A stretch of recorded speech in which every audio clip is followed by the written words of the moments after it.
Hello বন্ধুরা, তোমরা কেমন আছো? আজকে আমি করব একদম অনেক পুরনো একটা ট্র্যাডিশনাল রান্না, যেটা হচ্ছে আমাদের বাঙালিদের রান্না। বলবো একদমই বাঙালিদের রান্না এটা। আর বাঙাল না হলে সত্যি বুঝতেই পারতাম না যে বাঙাল না হলে এই স্বাদটা সত্যিকার সব দিন মানে বঞ্চিত থাকতাম আমরা, যদি বাঙাল না হতাম। যে এত সুন্দর খেতে। তো চলো, এই সময় খুব বর্ষা হচ্ছে 3-4 দিন ধরে, 5-6 দিন ধরে, 3-4 দিন না 5-6 দিন ধরে প্রচণ্ড বর্ষা হচ্ছে।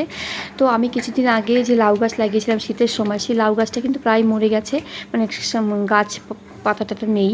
তো দেখো বৃষ্টি হচ্ছে, আর কিন্তু সাইড দিয়ে না দুটো একটা ডগা বেরিয়েছে। তো আমি মাঝে মধ্যে সেই ডগাগুলোকে মাঝে মাঝে বেরোই, মাঝে মাঝে কেটে নিয়ে আমি রান্না করি। তো আমি কিন্তু এই পাতাগুলো দিয়ে কিন্তু আমি শুধু কোনো ঝোল কোনো কিছু করি না, শুধুমাত্র আমি এই কই মাছ দিয়েই করি। কেন কি আমার এই গাছটাও যেমন অমূল্য, কারণ 2 থেকে 3টে ডগা হয়, আর যেটা আমাদের খাওয়ার জন্য এনাফ। আমাদের যে মাছ দিয়ে যেটা খাই কই মাছ দিয়ে, সেটার জন্য একদম পারফেক্ট। তো দেখো, আমি বলতেই শাকগুলোকে তুলে নিচ্ছি। আর মানে আমি ভাবতে পারিনি যে এই এখনও শাক খেতে পারবো। কবে গাছ লাগিয়েছি, গাছ তো মরেও গেছে, কিন্তু গোড়াটা এখনও রয়েছে, যার জন্য সেখান থেকে কিন্তু এই শাকগুলো বেরিয়েছে। তো চলো, এখানে দেখো নিম পাতা আছে, নিম গাছ, যেটা আমি মাঝে মাঝে নিম বেগুন করে থাকি। আর সে আগের বছর লাগানো মানে লঙ্কা গাছ, এখন লঙ্কা হচ্ছে। তো সেটাও দুটো একটা তুলে নিলাম, নিয়ে এরপর আমি নিচে যাব, নিচে গিয়ে তারপরে কিন্তু শাকগুলোকে কেটে নেব। তো চলো দেখো, নিচে চলে আসলাম। এইবার কিন্তু আমি শাকগুলোকে ভালো করে ধুয়ে নেব। যদিও বৃষ্টির জলে প্রচণ্ড পরিমাণে সুন্দর ধোয়া রয়েছে, কোনো নোংরা নেই। আর এই দেখো কই মাছগুলোকে আমি কিন্তু হালকা ভেজে নিয়েছি।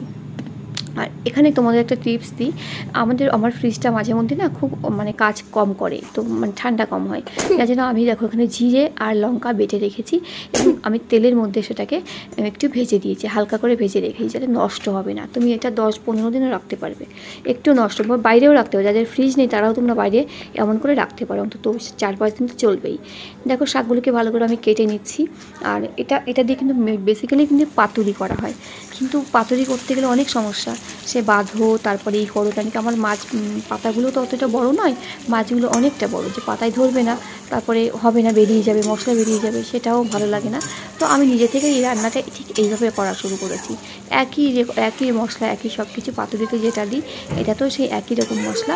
আর হ্যাঁ, এই কই মাছের মধ্যে কিন্তু কোনো সর্ষে বাটা, পোস্ত বাটা এই সমস্ত কিন্তু যায় না। একেবারে দেশীয় রান্না, একদম গ্রামের পুরনো মানে বাংলাদেশি রান্না বলতে পারো এটা। আর এখানে দেখো আমি কিন্তু হচ্ছে লাউ পাতাকে অল্প হলুদ, অল্প পরিমাণ মতন লবণ দিয়ে মেখে রেখেছি, যাতে পরে গিয়ে আর অসুবিধা না হয়, তাতে মাছটা ভেঙে যেতে পারে। তো আমি সুন্দর করে মাছের উপর দিয়ে দেবো, দিয়ে কিন্তু এটাকে একটু নরম হতে দেবো। এইবার কিন্তু এই শাকগুলো, মাছ তো মোটামুটি হয়ে গেছে, শাকগুলো কিন্তু এবার একটু সিদ্ধ হতে বাকি আছে, তো সেটাকে একটু সিদ্ধ করে নিতে হবে। এবার সে ডালও বসিয়ে দিয়েছি।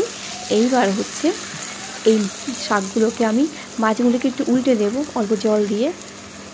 আমি তারপরে 4 থেকে 5 মিনিটের জন্য একদম কম আছে এটাকে দেবো আমি ঢেকে। তো তার আগে কিন্তু আমি মাছগুলোকে একটু উল্টে নেব, যেহেতু শাকগুলো উপরেই রয়েছে, যাতে শাকগুলো নিচে যায় আর মাছগুলো উপর দিকে থাকে। শাকগুলো সিদ্ধ হওয়াটা খুব জরুরি, তাই ভালো করে দেখো শাকগুলো কিন্তু নিচেই চলে যাচ্ছে।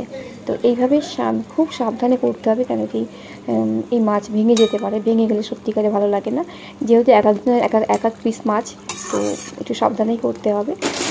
যাই হোক, দেখো দেখতে কি সুন্দর লাগছে তো দেখো। আর এটা কিন্তু প্রচণ্ড ঝাল হবে, মানে যারা ঝাল বেশি খাও তাদের জন্য, যারা ঝাল কম খাও তারা কম দেবে অবশ্যই, কিন্তু ঝাল বেশি না দিলে একদম এটা ভালো লাগবে না, আমি এটা বলে দিতে পারি। তো দেখো আমি একদম তার 5 মিনিট পরে আমি এটা তুলেছি, একদম নরম হয়ে গেছে। যেহেতু সঙ্গে সঙ্গে তুলে এনেছি, গাছ থেকে তুলে এনেছি, আর সঙ্গে সঙ্গে নকর রান্না করা হয়েছে, যার জন্য একদম গলে গেছে, বোঝাই যাচ্ছে না যে শাকগুলো কোথায় গেল। তো এইবার দেখো একদম হয়ে গেছে। জল কমে গেলেই, যখন তেল ভাসবে উপরে, তখনই নামিয়ে নিতে হবে।